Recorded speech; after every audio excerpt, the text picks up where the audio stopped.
You're listening to Empire of Rust, the first and greatest Transformers RPG podcast. Join the heroes of Cybertron as the last vestiges of Starscream's war take them to the far-flung colonies to defend the planet from distant threats and protect the Cybertronian Republic from the shadow of the Harmonium. Welcome back to Empire of Rust, the first and greatest Transformers RPG podcast. This is episode 157? 7? Yeah? Yes. Yep. Yeah. Well, I hope everyone had a good Christmas and a good New Year's, because from the magic of editing, we have just had Christmas and New Year's. So we are recording this first episode of 2026. How was Christmas for everyone?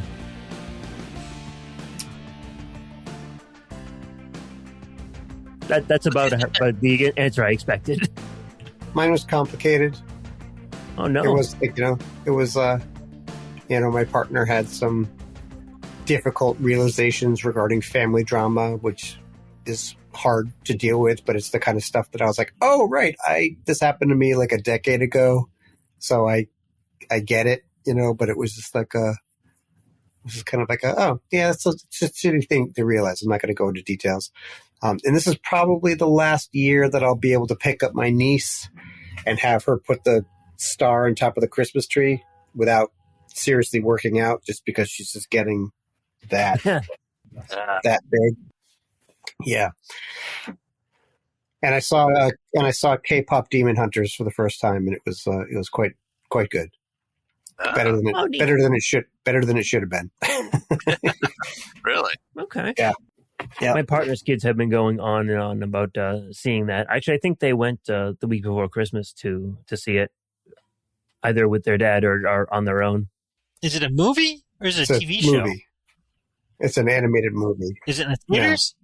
Well, I don't know. I saw it on Actually, yeah, it is. We Ann and I went to see Zootopia a couple days ago. It still had like one theater it was playing in. Oh, we watched it online somewhere. I think it was somebody's like Plex or something like that. But okay, but it was good. It had some really epic level bard stuff in it. Oh, nice. That sounds appropriate. A little I know about it. Yeah. How about you, Matt? How was your Christmas, New Year's? Eventful. I mean, thankfully. Really. I mean, I had a little bit of good food, but it wasn't on Christmas, so. That's fair. Oh, what'd you eat? It was a lot latkes with sour cream on them, and chives and dill. That's the shredded potato that's fried? Yep. Yeah, what's not to like about that? That sounds delicious. Really good. Really good. Huh. I'm trying to remember what was on the side. Applesauce? Is that usually a side as well? Often, but not this time. It was something else. Curse me for not remembering. I just had steak and roasted potatoes last night with this gravy made out of leftover roast stock from wine with wine in it and everything like that. So she made this amazing roast and then used the stock to make some gravy for potatoes. So I got to have a little of that yesterday. So that was nice. How about you, Kevin? How was your holidays? It was really good. So I went to my in-laws on Christmas Eve, and then my family on Christmas Day, and both are good with their high level of insanity at both. High functioning insanity, I should say. But food was great at both. Yeah, food was very good. Yeah, we had food on Christmas Eve. That was really good. I'm blanking because apparently I can't remember jack anymore. I know I remember this really. We had salmon and chicken parm. at my in-laws, and then at my family we had they had the roast, the Christmas roast with Yorkshire pudding and roast vegetables and mashed potato and pornographic amounts of desserts. And my favorite is the beef gravy. I don't really eat beef terribly often, and when I do, I love it. Love it to be smothered in gravy. So, and it was delicious. Yeah, beautiful Christmas roast, medium rare. What a delight! Nice. I don't usually see Yorkshire pudding around this part of the country, or even in this country. Period. It's wild. Like growing up, we would have it every time we would have beef for dinner. I mean, save for like hamburgers, we wouldn't have it with hamburgers, but every time we would have like a beef roast or beef tips or anything like that, we would have that as a side. It's so simple to make. And then I'd go to my friend's house and they'd have beef. I'm like, oh, where's the Yorkshire pudding? They're like, you friggin' weirdo. We don't have that in this country. I'm like, it's really good. They're amazing. And I mean, it's so easy. It's just like flour, butter, and milk and eggs mixed together. It's not like it's a vehicle for eating beef gravy or gravy in general. See, I don't think I've ever actually had Yorkshire pudding. Have you ever had a popover? I want to say yes. Huh. Not that I can remember. It's funny. It's kind of bland. Like, it has a good flavor, but it is really a vehicle for getting gravy into your mouth. Like, it's uncouth to drink gravy straight. So if you put it on something, it's a lot okay. It's more okay. It's one more thing on your plate that can take on gravy that you can eat it down. That's fair. Well, speaking of gravy, Anne made homemade poutine for the first time in the first time in a couple of years. So what do you think of that? It was quite good. It was quite good. I wouldn't go as far as to say like life changing. I don't know, for some reason, like every time I hear someone talking about like poutine, it's like, oh, this is amazing. It's like, I mean, it's good. You poutine that in your mouth? I'm not going to write home about it. But I am talking about it on a podcast, so maybe it is. I think it's love or hate for a lot of people. I think it's that one of those things, like Vegemite. Yeah. I think you've just offended Canada. Oh yes, certainly. And don't worry, it's just one of many things that this country has done to offend Canada. How about you, Mike? How was your holidays? It's fine. It was a day off of work, so that's always a plus. Just the one? They're 2 days. That's Christmas and New Year's. Okay. Did you do anything fun? Not really.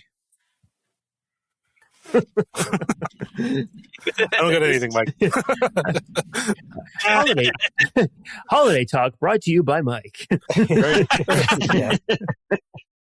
All right, I got an eBay story to regale you with before we jump into the back into our fight here. So this whole campaign is based on the IDW Transformers comics from, well, at this point it's like 7-8 years ago. And before they lost the license, IDW had put out a bunch of hardcovers of all like the content, like all the comics that they had made, and it was something like 8 to 23 like hardcovers. Like these were like really high quality, thick hardcovers. They were Barnes and Noble exclusive for the longest time too. They may have been all the way to the end, and I tried to get all of them because one, I'm a bit of a completionist, and two, it's just they're really good quality prints of the comic. And for the most part, I have been successful in getting most of this set. Again, 23 books. I found a set on eBay a couple of years ago, the first 8 for like $200, and I'm glad I picked it up then because now they're going for something like $70, $80 a piece for like the first 8. So I'm like, oh wow, damn, okay, made a good choice back then. Now, when I was like really like taking the time and picking all these up, I would like every couple of months I just pick up one off of Amazon because it's like by the time I had gotten them all, they were long out of print at Barnes and Noble. So finding them on Amazon at like just rando sellers, but I skipped out on volume 2, number 5, and then maybe even number 4 as well. So out of like the middle section, I'm missing number 5 and maybe 4. The last couple months, I've been thinking about, like, all right, I really just want to finish off that collection, just so I have like the entire set. And I've been looking on eBay. So I'm looking for 5 on eBay, and I see, like, the first one I see is this guy selling it for $400. I'm like, holy shit, what the hell is wrong with you? Is it worth that much? Hold on. You get ahead of me. Sorry, sir. I'm thinking he's just an idiot, because I've seen plenty of people on eBay who are like overpricing their stuff just because they can. It's like, oh, it's never going to sell. And then I keep on going. I find it again, $390. Tried again, $450. And I'm like looking through, like, okay, this has got to be a mistake, right? Like, there's no way this shit is selling for this much. So what do? I take a look at the completed listings, the actual sold listings, to see what we got going on. Mm-hmm. And wouldn't you know, 1, 2, 3 copies of the same book, all selling for an average of $400 for one frigging hardcover. Really?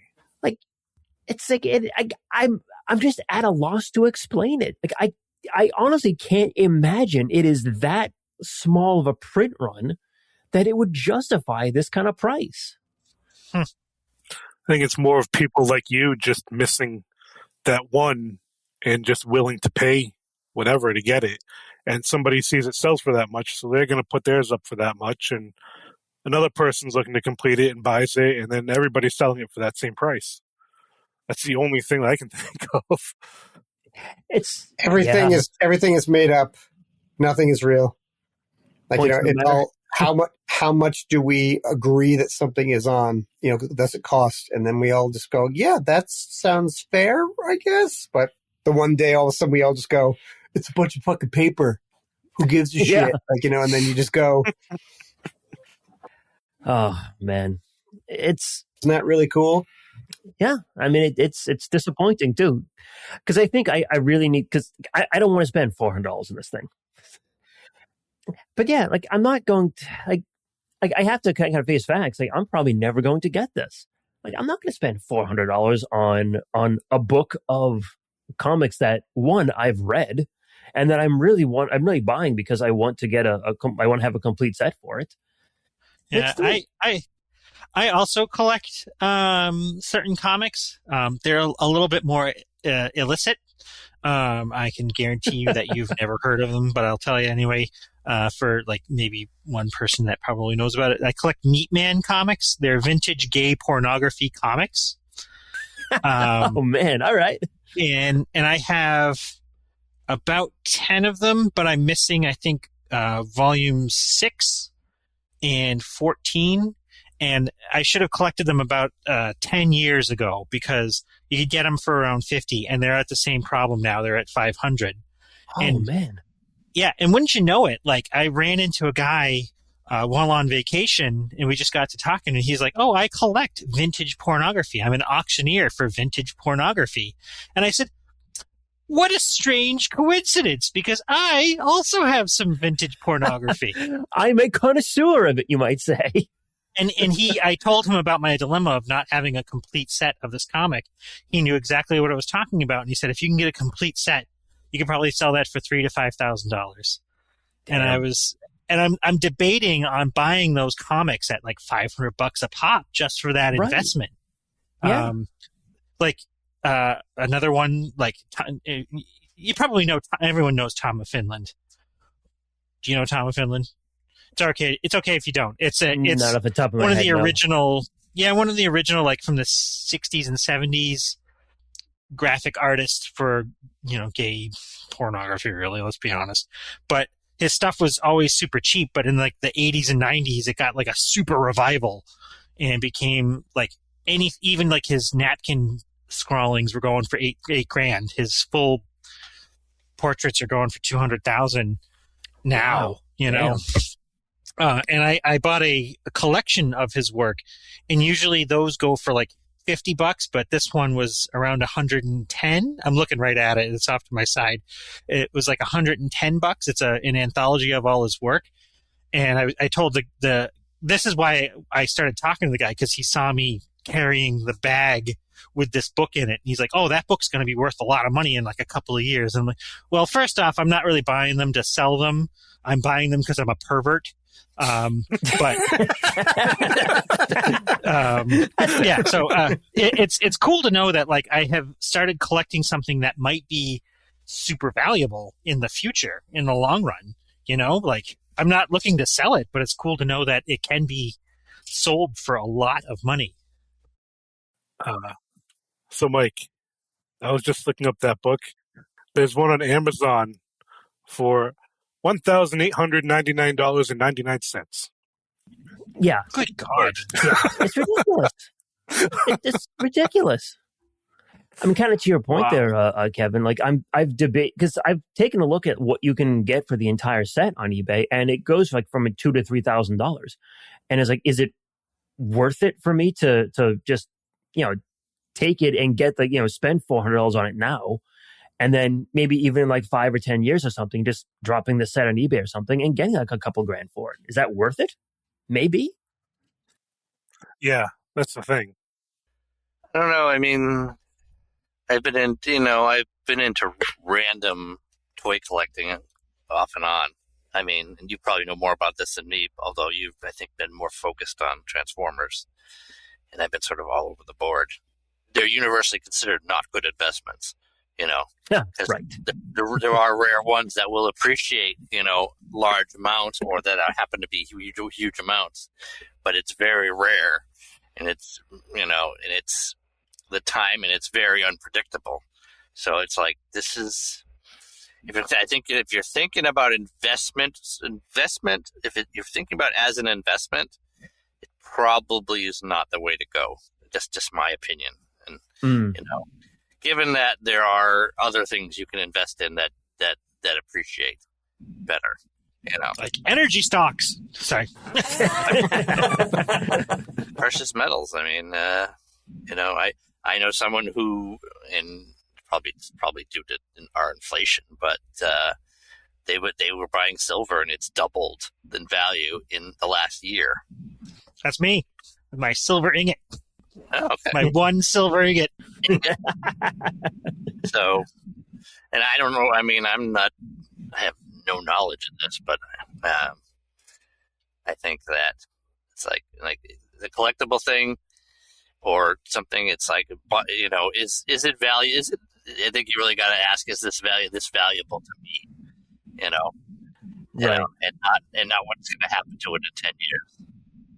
And is it valuable to me just to have right now? And if it appreciates, cool. But like, would I value having it at the moment?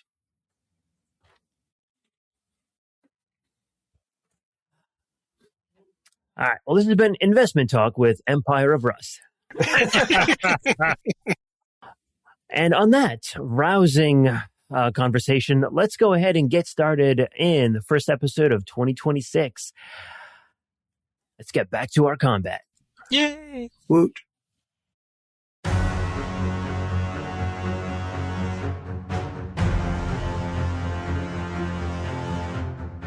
So, Ruff and Tumble, if I recall correctly, the enemy sniper that you're, of course, figured out is taking pot shots at you, they just went, which means it is your turn next.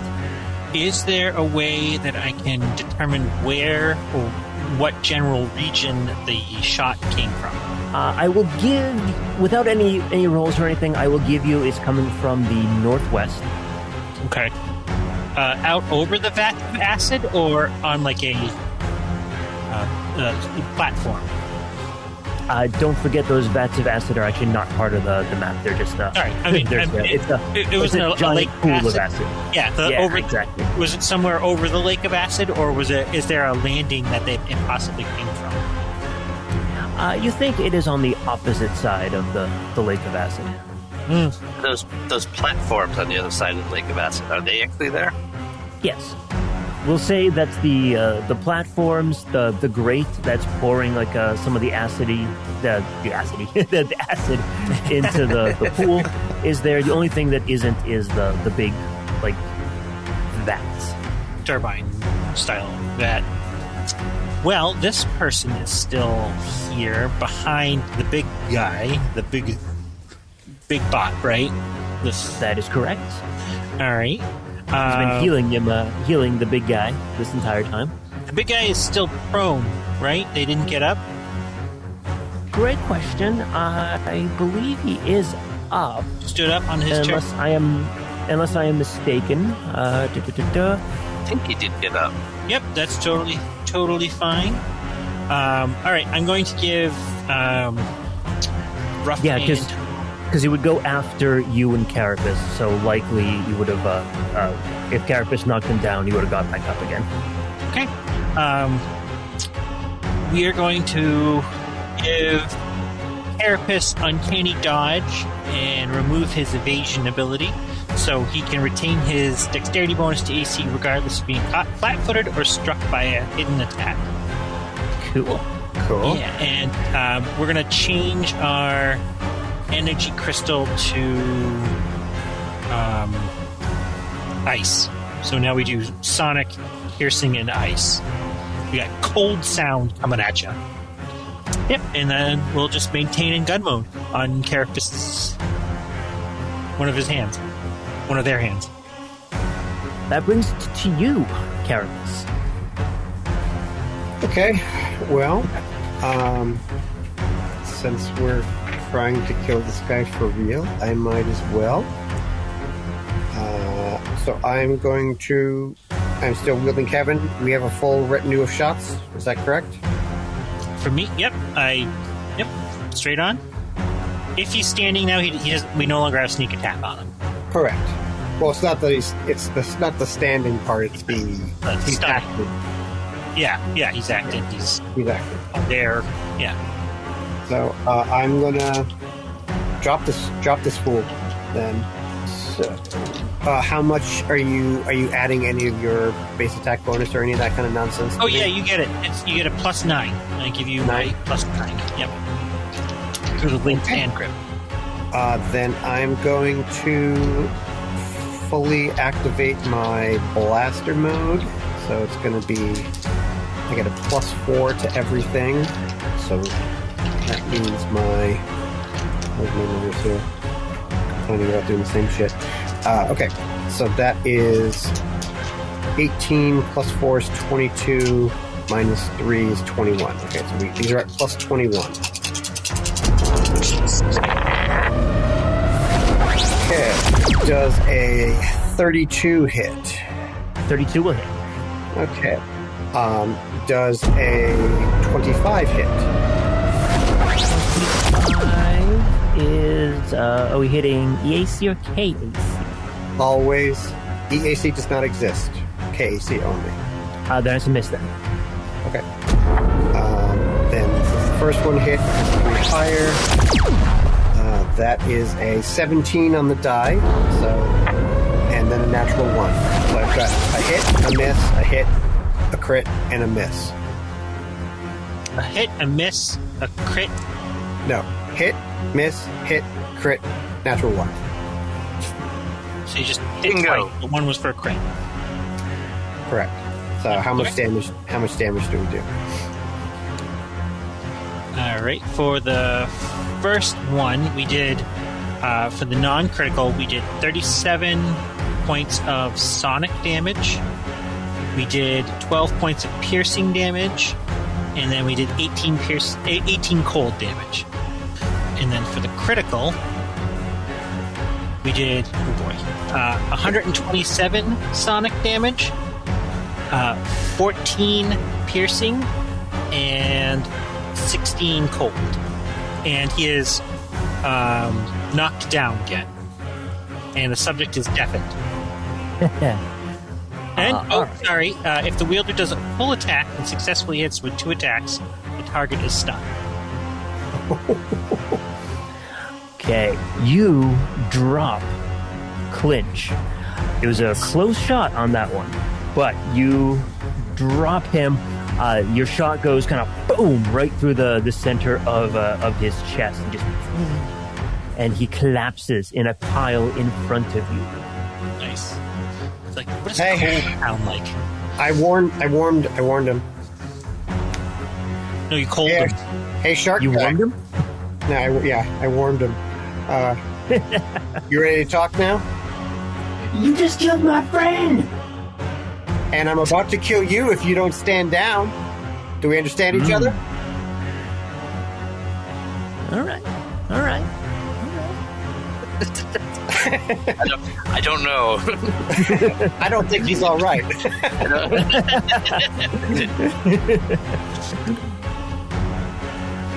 It would have been Clinch's turn, but, well, you killed him, so that is fine. Success. Kevin? Air, high five. Little hand pops out. Okay. It's actually kind of interesting that Clinch, I forgot that Clinch goes right after you, Carapace, so it is actually interesting timing on this one. Yeah, sometimes initiative is the only reason you survive. Yeah, no kidding. You know?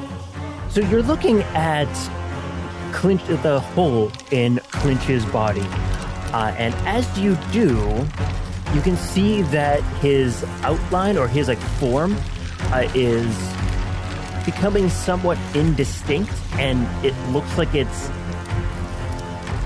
separating / melting away. And as you look at it, a piece of technology disconnects from his back and kind of just drops to the ground. Well, it's on the ground, but drops towards the ground. And the rest of his body disconnects and turns into this swarm of tiny little bots and moves over to you, Carapace, Ruff, and Tumble. God, shoot it! Do it! Are we talking about that one terrible Transformers movie where the Decepticons have improved upon by human technology? Transformium. Is that what it was? Yeah, that's what they called it. This is better than that, obviously. This is not that jump. Okay. You can make a perception check though if you want. Can I make an attack of opportunity against it? Yeah, actually you can. Is this thing a swarm? It is a swarm. Okay. I don't know that yet, so I'm just gonna take my attack of opportunity. So Kevin, I got an 18. So that's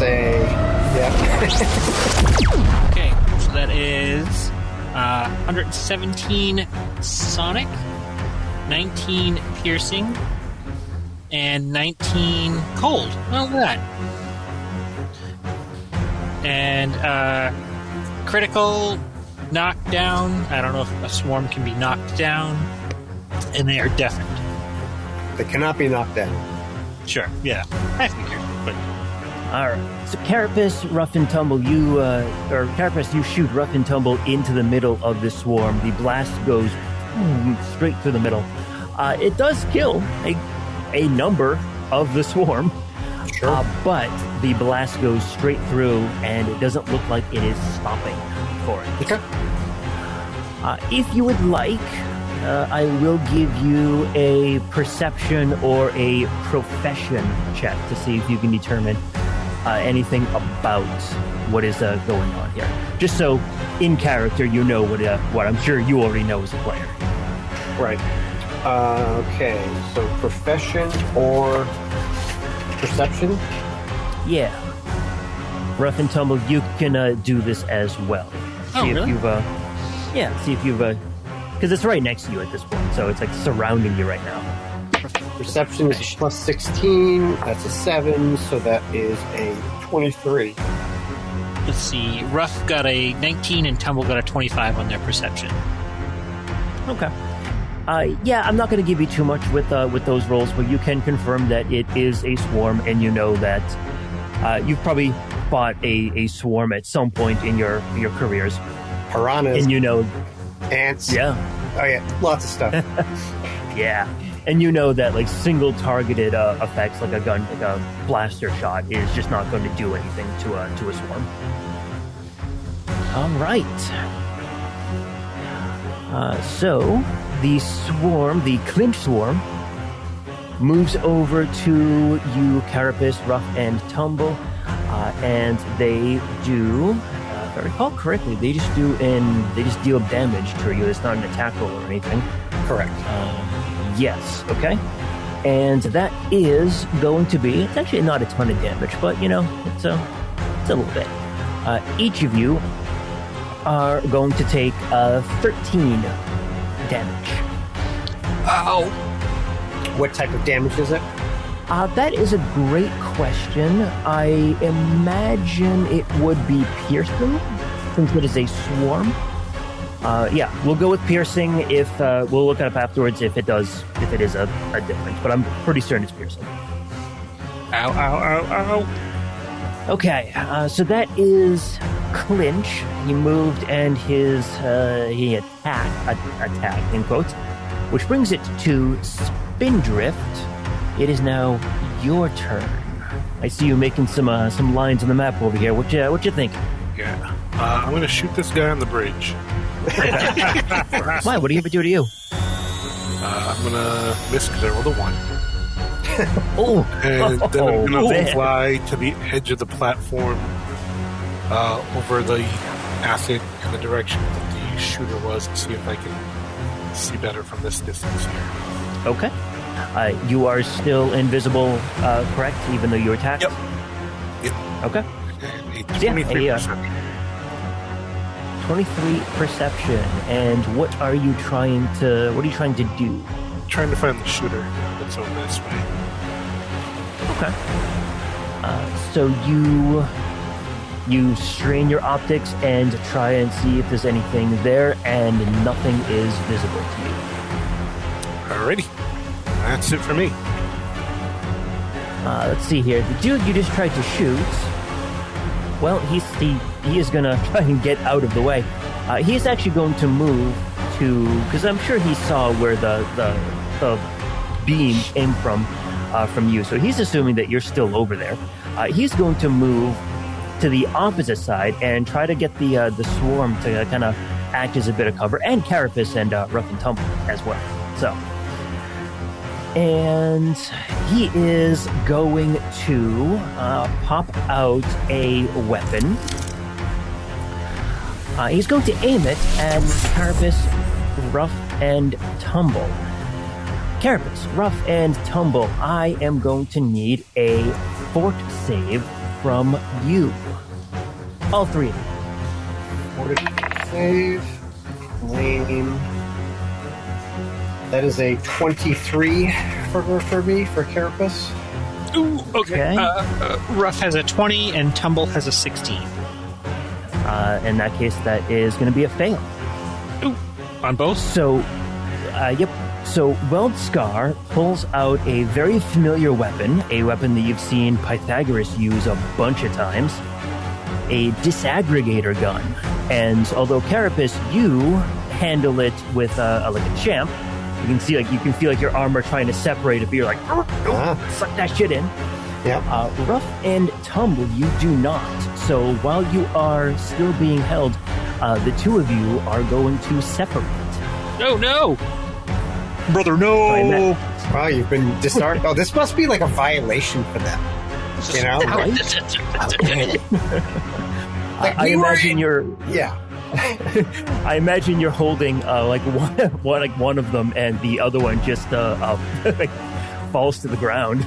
So it'd be Rough would be in his hands, and Tumble is the barrel. So Tumble would go. Tumble took a tumble.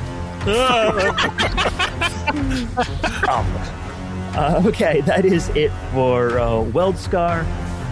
And that's back to the top of the round, and I need to deal with... Oh, I need to deal with Sightline. We're going to keep this guy.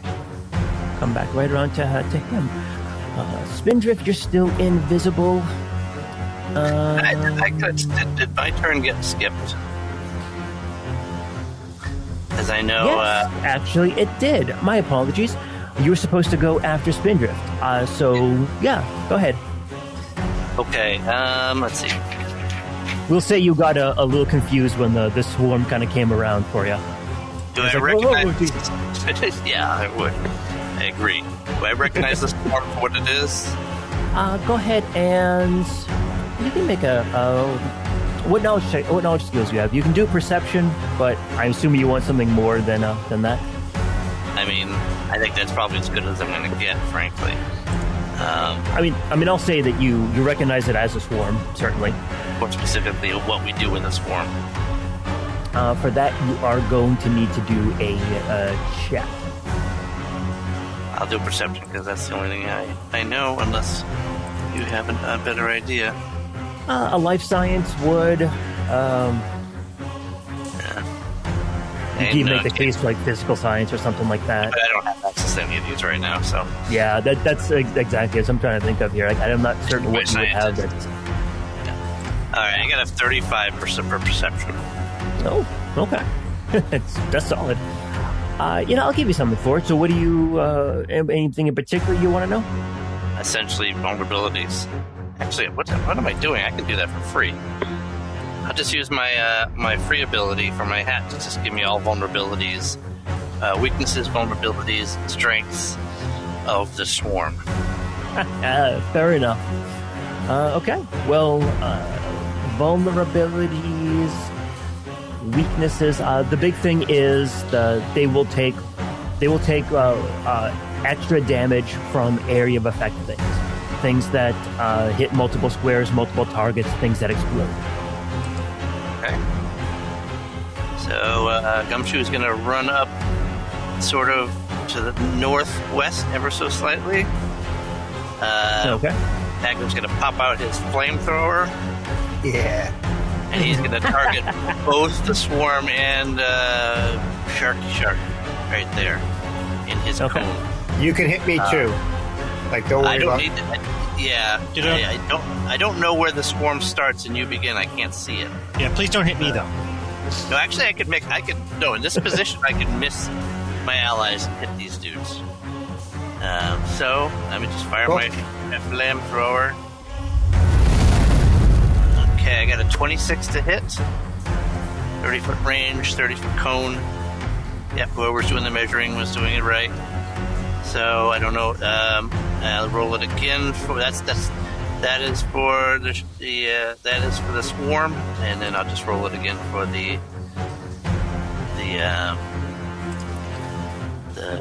Sharky Shark guy. Oh, you have to roll individually for each person. It's not like it's one a blast. Okay. It's a blast. So I roll individually, but I do think I do damage once. So 21 for Shark. So that's a hit on the swarm and a miss on Weldscar. Okay, I did just 18 points of damage. Or the swarm, I rolled a 5 and a 1. Oh, but it does half again as much damage. So that's 27, not 18. Normal damage too. So, all right. Not bad. Still a good little hit. Ain't nothing wrong with that. Quick question: full defensive, standard action, or a full round action? Does that exist in Starfinder? Full defense used to be a standard action because you could move and full defend. You just can't make attacks. You can't make attacks of opportunity, like any of that kind of stuff. All right, and then if I can full defend, Gumshoe will. If you can't, then I'll just stand here because I've used my movement and stuff like that. What are you full defending against? Just anyone who happens to attack me, considering I don't have really an action I can do. Okay. That would be a useful thing to do while I'm just standing here. Because Magnum's the one who made the attack. Sure. So, if not, I can just stand here. That's fine. Yeah, because I was just going to say the full defense doesn't work against swarms, but it would against either the sniper or well, not that you know what the sniper is. Against the shark guy, it would. So. Yeah, I figured it was the only useful thing I could do. And if I can't do it, I'll look it up, but I'm done. Okay. Yeah, go ahead and look it up. Just to be sure you can do it and tell me what bonuses you get from it. Back to the top of the round, we have Sightline. Let's see here. He is going to do if I remember right. Yeah, he did. Okay. So Spindrift, you are heading towards that direction. Mm-hmm. You know what? I'm gonna take a shot at you. Okay. That is gonna be a 23 to hit. That will miss. Damn. Okay. Shot goes wide over your head, over Weldscar's head too, right through the swarm. Can I take note of where that's coming from? Because I'm specifically looking for it this time. Yeah, sure. But before you do, you have one more shot coming at you. Okay. Ooh, that is going to be a good one. That's going to be a 38, even with that. Yeah, that'll hit. Okay. This one here, it's going to be 35. Yes, 35 points of damage. Okay. And make sure I was looking at the right column there. That was not a crit, so that is fine. Yeah, boom. Okay. And I think that's it for him. 2 shots, and yeah. Go ahead and make me perception, since you are watching for it. 34. 34. I'll say that's enough. The blast is coming from the platform in the northwest corner, the one that has the door to the north of it. Like over here? You can't tell exactly where in the platform, but you can tell that's that direction. Yeah, that's where you think he set up his nest. Awesome. Now, Rough and Tumble. Quick thing. I looked it up.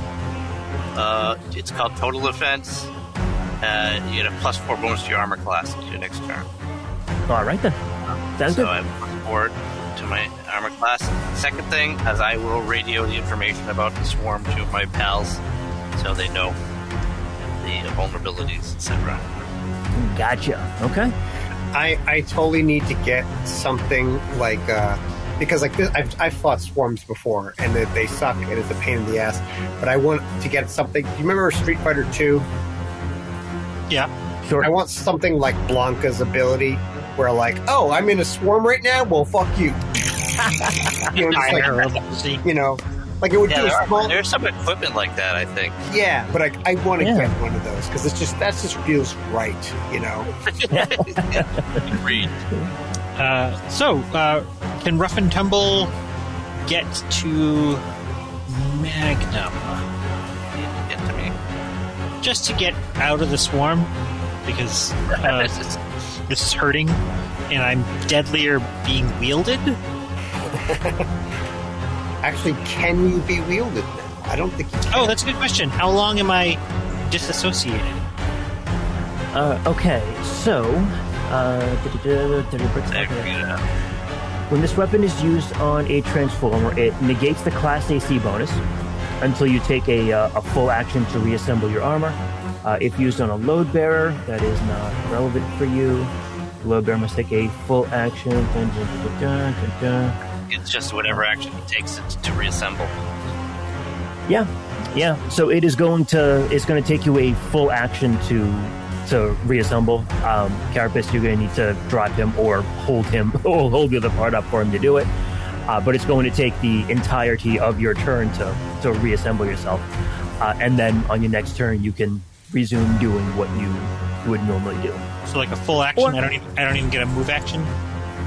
That is correct. Quick question though. I mean, there's 2 effects here. Like using it on a single bot screws up their AC, and they have to spend the full action to fix their plates. In the past, we have not applied that to things that need to fall apart. They just fell apart. It did not screw up their AC. So when we fought Wildbinder, he just sort of fell apart. He didn't. Yeah, because AC. So I didn't he's think effectively like a combiner with 2 entities. So he falls apart. So like, how long? Like, would it be the same? Like, so if he had say quick change, would he be able to quick change back into it? Like, would that be one of the benefits of the quick change ability? As I understood, he can recombine in the same way he would do under normal circumstances. I may be misinterpreting, but that's what I thought it was. So it may need a clarification later on, but for right now, I'll say the AC penalty doesn't happen, but it's going to take you a full action to recombine into your gun mode. Okay. If that's the case, we're still just going to move off a little bit off to the back, just off of Carapace, out of the swarm. Okay. Do I? Can I do a tumble to avoid getting bit while we're moving out? I don't think it's necessary. You don't need to. No, They don't Right. Yeah. Oh, they don't provoke. Okay, yeah. So we're gonna tumble back. I mean, that's just what they do. I mean, that's their name, rough and tumble. They're gonna just somersault out, and then they're gonna like hug each other, you know. And oh, my brother! Oh, the violation! Oh! And that's what they're going to do. They're going to try and reassemble themselves to center themselves from this, horrible attack, this ungodly attack, unprimey attack. That's fair. All right, Carapace. You are still in the swarm. So this is an interesting question. So the swarm is considered a certain size, but the nanite things that it consists of are considered a different size.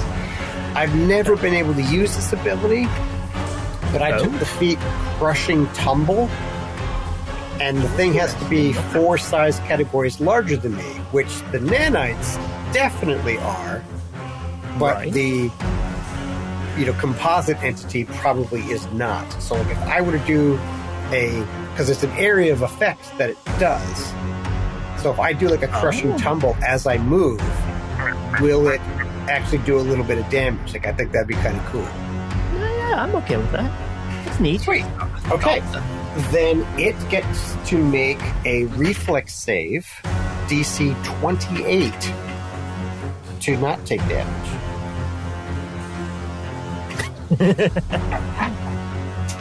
I hope it fails. Actually, we want Shark Guy. And, okay. My reflex save is 22. This is a 28, so it does not make it. Then it takes 22 points of bludgeoning damage. Now, that's normally like a single target would take that, so would it take 33 because of the swarm trait things? Perhaps. Okay, well, so it does 22 damage. So that is my move action to do. And then, because this is an area of effect thing, I am going to shoot through... Where did you move to? Oh, sorry. I didn't say that. So where is it? Is the swarm considered to be in his entire shape? Yes, it is. It's big enough that it takes up his entire form. Okay, beautiful. Then I will go to here. Just to the west? Yep, just to the west. So I'm now threatening the shark guy as well. Because I have... one of the armor upgrades that I have is an omnidirectional camera. So, like, I have tactical awareness no matter where I am. And I am going to shoot him with one of the few area of effects abilities that I have, which was thankfully given to me by the late Bomb Shock. Perfect timing. So this is a 60-foot line. And let's roll to hit. That's a... Are you shooting the Sharkticon or the Swarm? The Swarm. If it's a line, it'll hit... Oh, no, you can angle it so it won't hit us. Okay. Please Correct. do that. So with my... I wasn't going to say anything. Yeah. Oh, God. It is a 32 to hit the Swarm. Yep, that is definitely a hit. I had a feeling it would be. Got my delicious 6d10. Nice. 49 points of electricity and fire damage. Okay. So if it's doing that rounding up thing, it would be 49 is effectively 50, so 74? 73 if you double round down. Double round down. All right. Oh, that's awesome. So, like, I just did, like, over 100 damage by just tumbling and shooting a guy with an area of a weapon. That's awesome. Stop. Sound like crunching shells. Sounds like fortune cookie. Oh, you beat me to that. Okay. Well, it is Clinch Swarm's turn again. Or maybe more fate. He is surrounded on all sides. Where is he gonna go? He can head to the north and get Gumshoe. He can head to the west to get Carapace, but Carapace just rolled over a ton of them. Crunch, crunch. Or he can go to the east and roll around Rough and Tumble. I just want to do that. You know what? Let me roll a d4. 1 is going to go to Carapace, 2 to Gumshoe, and then 3 to Rough and Tumble. And I'll be rolling 4. All right, it's going out to Carapace again. Damn right. Yay! I mean, that's what it should. I am the threat. It should be coming out. So it is going to roll back into to your space here. Okay. And he's going to do a bit more damage to you again. It's going to be 7 damage. 7 damage on 2d8. Jesus. Ridiculous. Between the regeneration of my force field and my DR, it does not get through. You know what? I have a really tough hide. It's kind of like, when bees try to like bite the inside of the face of a bear, and they're just like, "Fuck you, I'm eating you, honey." It's like those hornets that just eat bees. They're just sitting in not hornets, hawks. They just sit in the swarm, and the bees are trying to sting them, and they just can't. Yeah. Okay, Spindrift. It is your turn again, and just in case you missed it, like I said, the Clinch, when he turned into a swarm, did drop a piece of drop an item on the bridge behind him. So I don't know if you were aware of that or not, but I was. Just in case. I'm more worried about the sniper at the moment. If you don't mind, I'm going to adjust myself. I didn't realize that my fly was 50 feet, rather I moved 40 instead. So that's where I should have ended last turn. Okay. Then I'm going to continue flying. So I get the edge there, and I have a little bit of movement left. I want to take a look now that I'm at the platform to see if I see him now that I'm up close. Okay.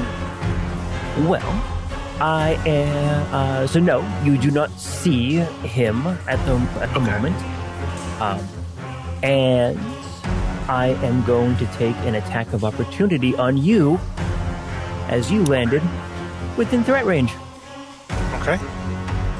A blade comes out of nowhere and starts slicing right at you. Yeah. Two invisible combatants fighting each other. It's got to be the least exciting thing to watch. Good thing this is an audio medium, right? Right. It's going to be a 28 to hit. That'll hit. Not a ton of damage, mind you. It's going to be 17 slashy damage coming at you. Slashy damage. And now that he is attacked, can I see him or no? Great question. And is his ability... actually, now that he's attacked, you do see him. Okay. Thank you for reminding me. For a second, I thought it was like a greater invisibility, but it is not. It is a normal ability. Alrighty. In that case, I am going to... actually, no, I double move, so I'm going to move right there and end my movement there. It's right behind me. All right. Good enough. He is... anyone who does kind of look in that direction, you can see that there are now 2 bots on that platform. Yeah, I'll actually speak over the comms and say that I'm at the far platform and I have the sniper. Are you still invisible, Spindrift? Yes. Oh, so no, you only see one bot over there. Okay, so Spindrift, that's you. Gumshoe, 'tis to you. All right. So So I am going to come around behind the Sharky Shark there. Give him a good kick. At first, Magnum is going to aid him. Roll a 4, of course. So 18 to hit this guy. 18 is not going to do it. No, I don't think so. And then he's going to continue to move, so he's not next to him anymore. And he's going to pick up that Google-a-madoogie that you said he... I think the correct term is thingamabob. Yes, sorry. Term's right. Who's a what's it? All right. Well, you can. You pick up the piece that came off Clinch. You can see that it is an armor upgrade of some kind.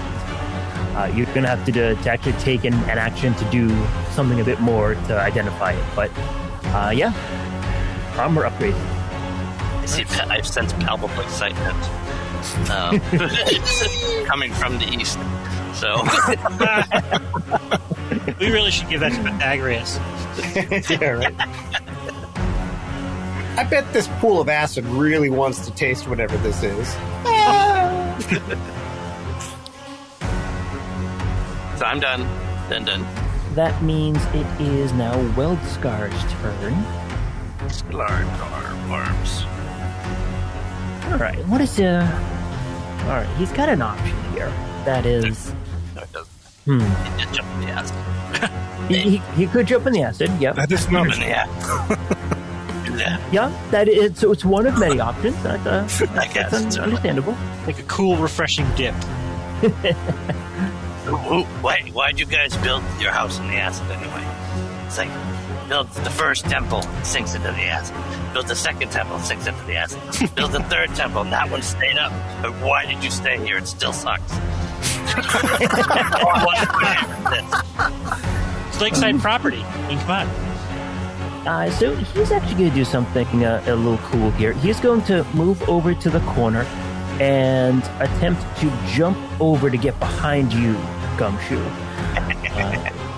So that's probably going to provoke an attack of opportunity, and that's fine. So go ahead and do that. To me as well. First move, Will. Technically to me as well. So that was okay. So 33 combat maneuver to trip. I have a 32 to hit. Nope, sorry, 37 to hit. Is that your sonic punch? Yes, it is.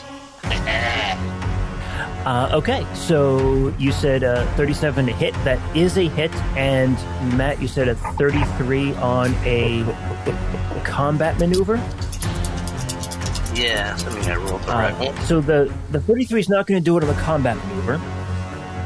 Gumshoe, you try to trip. Unfortunately, the trip does not work, but as he is launching himself over the gap, Carapace does punch him seismically. He does. And Carapace does 39 points of bludgeoning damage. He is not happy with that. And he gets pushed back 20 feet. Okay. Which direction are we going here? Because I think you have... Let's just put him west so he can do his thing. Learn to swim. Learn to swim. Learn you said to 20 swim. feet? Yes.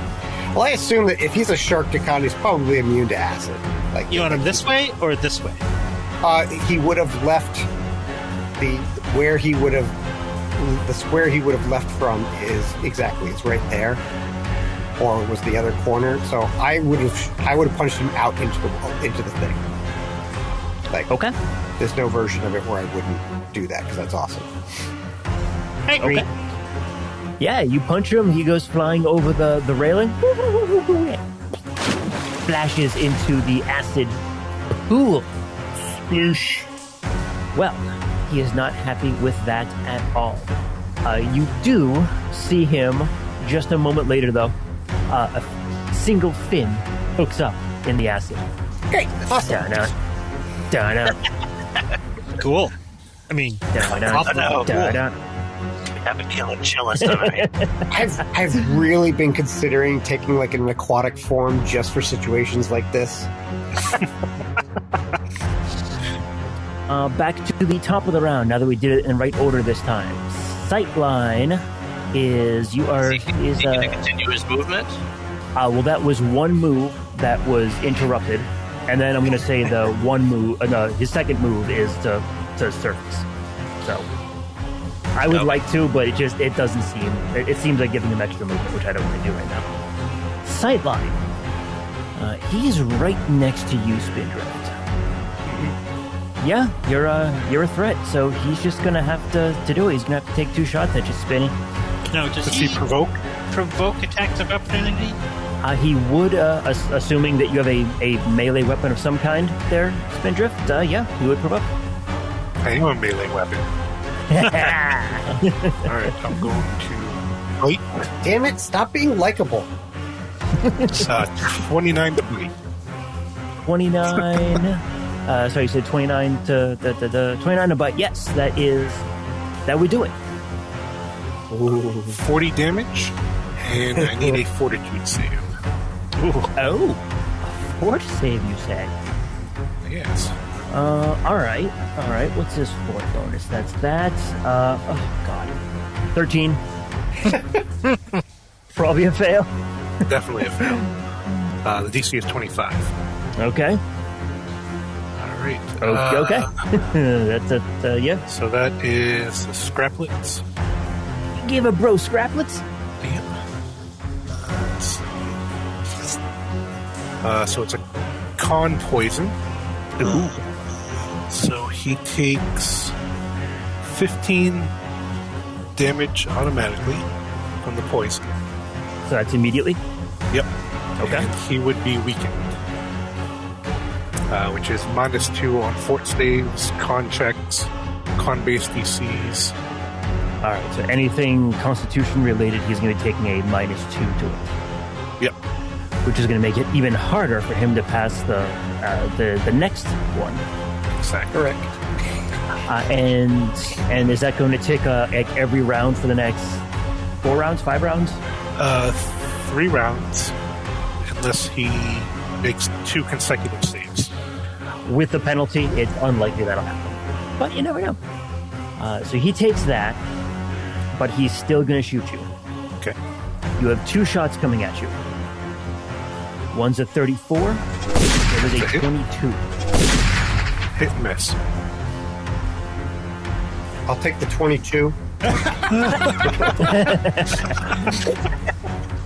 22 points of damage. Okay, I go down.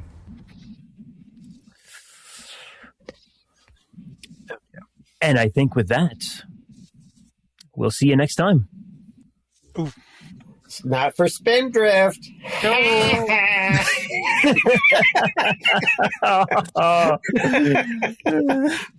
love you, Mike. From the secret files of Teletran 1, Empire of Rust is written and GM'd by Michael Ordway. Detective Magnum and his partners Pythagoras and Gumshoe are played by Matthew G. The Yukar and Fateweaver, Spindrift, is played by Mike M. Carapace, the Beast Warrior of Primitive Yukaris, is played by Patrick Finn. And the Division Brawlers, Rough and Tumble, are played by Kevin Carlson. Additional characters are played by Michael Ordway, Brandon Willett, and Charlotte Chapman.